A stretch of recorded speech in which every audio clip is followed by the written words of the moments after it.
Lastly, I do want to point out that the rest of the budget does matter. The chairman and I have had a little bit of an argument about this. We're the Armed Services Committee. We should pay attention to that.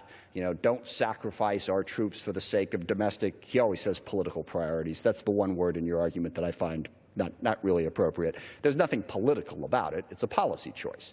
It is basically deciding what domestic priorities are important.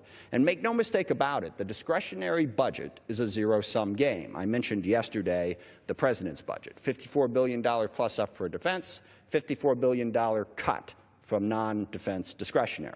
So don't tell me that one thing doesn't have anything to do with the other, but even the so-called budget resolution, the budget agreement that the House Republicans have come up with but have not yet dared to put to a vote, has a $72 billion plus up for defense and a $5 billion cut for domestic spending.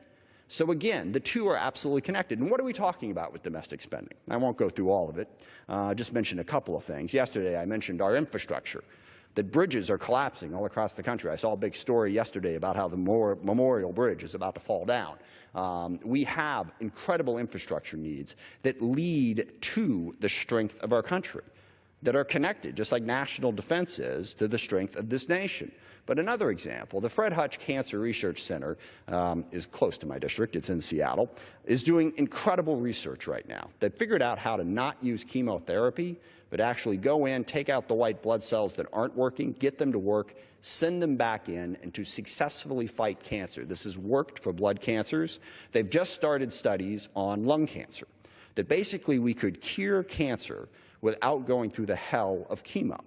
The president's budget would cut Fred Hutch's funding by over 2/3.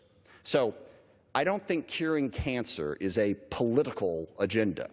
It is a very real need that has an incredible impact on the lives of Americans, just like national security, just like making sure that North Korea doesn't hit us with a nuclear weapon, making sure that terrorist groups don't attack us, curing cancer, stopping bridges from collapsing. These are priorities. And because we're not making budget choices, these are priorities that get pushed aside. And if you plus up defense and take it from non-defense discretionary, then you are having that very real impact. Now, I'm not going to say it has to be dollar for dollar. I think it probably should be, but we can negotiate around that. But to simply gut the non-defense discretionary budget to plus up defense does not make this country safer. And we heard yesterday, hey, in a time of war, you make domestic sacrifices.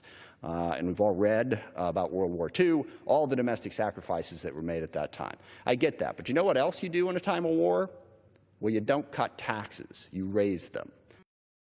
In 2001, we had never gone to war without raising taxes or issuing war bonds or basically asking for more money. But that, of course, we cannot do.